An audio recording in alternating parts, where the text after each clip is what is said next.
무기력을 이기는 방법은 거창한 게 아니에요. 의지가 강한 사람만 가능한 것도 아니고요. 핵심은 단 하나예요. 돌아오는 순간 뇌는 다시 움직일 준비를 합니다. 안녕하세요. 여러분들의 멘탈 주치 수근원장입니다. 여러분, 요즘 이상하게 아무것도 하기 싫을 때 있지 않나요? 해야 할 건 머리로는 아는데 몸이 말 그대로 안 움직이는 그런 하루들이요. 침대에서 일어나는 것도 버겁고 친구 연락 오는 것도 괜히 부담스럽고 회사 가면 멍하니 있다가 퇴근하고 나 왜 이러지 싶은데 딱히 이유도 모르겠는 상태. 정말 많은 분들이 이걸 게으름이나 의지 부족으로 오해하세요. 근데 진료실에서 보면 대부분 절대 그런 문제가 아닙니다. 우리가 흔히 말하는 이 무기력함은 감정이 아니라 몸과 마음이 보내는 신호에 가까워요. 그래서 오늘 영상에서는요, 단순히 다시 힘내보세요 같은 가벼운 이야기가 아니라 왜 우리는 이렇게까지 지치는지, 어떤 습관이 무기력을 더 키우는지, 그리고 지금 당장 해볼 수 있는 회복 루틴까지 정신건강의학과 전문의 입장에서 하나씩 말씀드리려고 합니다. 제가 진료실에서 수많은 분들과 상담하면서 느낀 건 무기력은 누구에게나 올 수 있습니다. 하지만 방향만 잘 잡아도 금방 다시 올라올 수 있어요. 오늘 영상 보시면 아마 이런 생각 드실 겁니다. 아, 내가 잘못된 게 아니었구나. 이제 뭘 해야 할지 조금은 알겠다. 그 마음만 가져가셔도 저는 충분합니다. 1. 무기력은 감정이 아니라 신호다. 우리가 흔히 요즘 너무 무기력하다 이렇게 말하잖아요. 그런데 이 무기력이라는 게 사실 단순한 감정이 아닙니다. 뇌랑 몸이 동시에 보내는 신호에 가까워요. 마치 차에 경고등이 들어오듯이요. 먼저 뇌에서 어떤 일이 벌어지는지부터 얘기해 볼게요. 우리가 뭔가를 하고 싶어지려면 도파민 같은 동기부여 회로가 잘 돌아가야 하는데 무기력할 때는 이 회로가 저전력 모드처럼 잠겨 있어요. 그래서 머리로는 해야지 하면서도 몸은 전혀 안 움직입니다. 이건 의지가 약해서가 아니라 뇌가 에너지를 아끼려고 자동으로 브레이크를 걸어버린 상태에 가깝습니다. 몸도 영향을 받아요. 수면이 부족하거나 스트레스가 오래 쌓이면 몸은 회복이 필요하다는 신호를 보내는데 그 신호가 바로 무기력이라는 형태로 올라옵니다.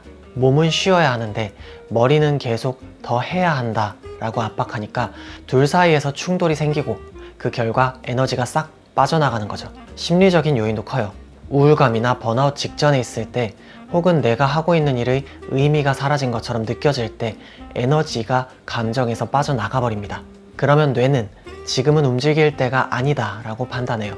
그래서 마음속에서는 하기 싫다, 귀찮다 같은 말들이 계속 올라오는 거죠. 정리하면 무기력은 내가 나약해서 오는 게 아니고 게을러서 오는 것도 아니고 정신력이 약해서 오는 것도 아닙니다. 그냥 몸과 마음이 동시에 보내는 경고 신호예요. 지금 과부하 상태니까 잠시 멈추라는 신호죠. 이 사실만 알고 있어도 마음이 훨씬 가벼워집니다. 2. 왜 우리는 점점 의욕을 잃을까? 의욕이 없어지는 데는 분명 이유가 있어요. 그냥 하기 싫다 한 문장으로 끝나는 게 아니라 마음속에서 반복되는 몇 가지 패턴이 무기력을 계속 만들어냅니다. 첫 번째는 기준 과부하입니다. 마음속 기준이 너무 높은 경우죠. 운동하려면 최소 1시간은 해야 하고 공부하려면 한 번에 30페이지는 해야 하고 집안일도 할 거면 완벽하게 해야 한다는 식의 사고예요. 이런 기준은 시작하기 전에 이미 나를 지치게 만듭니다. 해도 버겁고 못하면 죄책감이 밀려오죠. 결국 아무것도 안 하게 되고 그게 무기력으로 이어집니다. 두 번째는 의미상실 패턴이에요. 원래는 재밌고 설레던 일이 어느 순간부터 아무 느낌도 안 들고 이걸 왜 하지? 라는 생각이 밀려오기 시작할 때입니다. 목표와 현실의 간극이 크게 느껴질 때 자주 나타나요. 해봐야 바뀌는 게 없을 것 같고 내가 하는 일이 별 의미 없어 보이면 에너지가 빠져나가요. 노력과 결과가 연결돼 보이지 않으면 뇌는 자연스럽게 멈추는 쪽을 선택합니다. 세 번째는 자기 비난 루프입니다. 나는 왜 이것도 못하지? 다른 사람은 잘만 하는데 왜 나는 이 모양이지? 이런 생각이 반복될 때 뇌의 동기회로가 더 약해집니다. 의욕은 할 수 있을 것 같다는 감각에서 나오는데 자기 비난은 이 감각 자체를 없애버리거든요. 그래서 하고 싶은 마음이 생길 틈이 사라져요. 이 세 가지 패턴이 합쳐지면 어떤 일이 벌어질까요? 하기 싫어지고 죄책감이 생기고 더 지치고 그래서 또 아무것도 못하고 다시 자기 비난으로 돌아오는 끝없는 무기력의 고리입니다. 하지만 좋은 소식은 이 패턴은 내 성격이 아니라 습관처럼 굳어진 사고 흐름이라는 점이에요. 바꿀 수 있다는 뜻이죠. 3. 무기력을 더 키우는 5가지 습관. 무기력은 어느 날 갑자기 뚝 하고 생기는 게 아니에요. 대부분은 내가 무의식적으로 반복하는 몇 가지 습관 때문에 조금씩 아주 조용하게 자라납니다. 진료실에서도 왜 이렇게 힘든지 모르겠다고 말하는 분들을 보면 거의 항상 아래 습관들이 겹쳐 있어요. 첫 번째는 수면 무너짐이에요. 잠은 뇌의 에너지 배터리 같은 건데 이 배터리가 방전된 상태에서 하루를 버티려다 보면 당연히 아무 의욕도 없어져요. 특히 수면 시간이 일정하지 않을 때 뇌는 리듬을 잃어버리고 동기회로가 잘 작동하지 않습니다. 놀랍게도 내가 게으른 게 아니라 그냥 잠이 부족했던 경우가 정말 많아요. 두 번째는 자극 과다입니다. 짧은 영상, 소셜미디어, 강렬한 콘텐츠들을 계속 보다 보면 뇌가 강한 자극에만 반응하게 돼요. 그러면 현실의 평범한 일들은 더 지루하고 의미 없게 느껴집니다. 아무것도 하기 싫다기보다는 재미가 안 느껴지는 뇌 상태가 된 거죠. 이건 의지가 약한 게 아니라 뇌의 보상 체계가 과부하된 결과예요. 세 번째는 고립이에요. 사람을 만나기 귀찮아지죠. 말하기도 싫고 그냥 혼자 있고 싶고. 근데 고립은 생각보다 무기력을 빨리 키웁니다. 왜냐하면 우리의 뇌는 상호작용에서 에너지를 얻는 구조인데 혼자 있는 시간이 길어지면 감정, 동기회로가 내려앉아요. 말하기 싫어서 안 만나는 건데 안 만나니까 더 우울해지는 악순환이 만들어지는 거죠. 네 번째는 과한 자책입니다. 오늘도 아무것도 못했다고 스스로를 혼내는 습관. 이게 사실 무기력의 핵심 연료예요. 자책을 하면 할수록 나는 못하는 사람이라는 정체감이 굳어지고 행동할 힘이 더 사라집니다. 뇌는 스스로를 공격하는 사람에게 에너지를 주지 않아요. 다섯 번째는 all or nothing 방식입니다. 완벽하게 할 수 없으면 아예 하지 않는 패턴. 1시간 운동 못하면 그냥 누워버리고 30페이지 공부 못할 것 같으면 시작조차 안 하고, 이런 방식의 행동은 문을 완전히 닫아버립니다. 조금이라도 하기라는 선택을 차단하는 순간 무기력은 훨씬 쉽게 자리를 잡아요. 이 5가지가 쌓이면 어떤 일이 생기냐면 몸은 피곤하고 뇌는 자극에만 반응하고 마음은 점점 자신감을 잃어요. 그러면 결국 난 왜 이렇게 아무것도 못하지? 라는 자책으로 돌아가면서 무기력의 고리가 단단해집니다. 4. 당장 실천 가능한 무기력 탈출 루틴 5가지. 무기력을 이기는 방법은 거창한 게 아니에요. 의지가 강한 사람만 가능한 것도 아니고요. 핵심은 단 하나예요. 내 삶에서 아주 작은 통제감을 하나씩 되찾는 것. 이 통제감이 돌아오는 순간 뇌는 다시 움직일 준비를 합니다. 첫 번째, 하루에 한 번은 상태 점검 루틴을 하세요. 진료실에서도 무기력한 분들에게 제일 먼저 물어보는 게 어제 몇 시간 잤는지, 물은 얼마나 마셨는지, 햇빛은 쪼였는지, 이런 기본적인 것들이에요. 이 3가지는 뇌 기능에 직접적인 영향을 줘요. 특히 햇빛은 우울, 무기력 회로를 깨우는데 정말 강력합니다. 밖에 나가기 귀찮다면 창문 앞에서 1분만이라도 빛을 쪼이세요. 그 1분이 생각보다 큰 변화를 만들어요. 두 번째, 1분 행동을 정하세요. 오늘 단 1분만 하는 루틴이에요. 1분 스트레칭, 1분 설거지, 1분 정리, 1분 산책. 이게 왜 중요한지 아세요? 무기력은 시작이 안 되는 병이에요. 시작이 되면 기운이 조금씩 돌아옵니다. 1분 행동은 뇌에게 나 아직 움직일 수 있어 라는 신호를 보내는 최고의 방법이에요.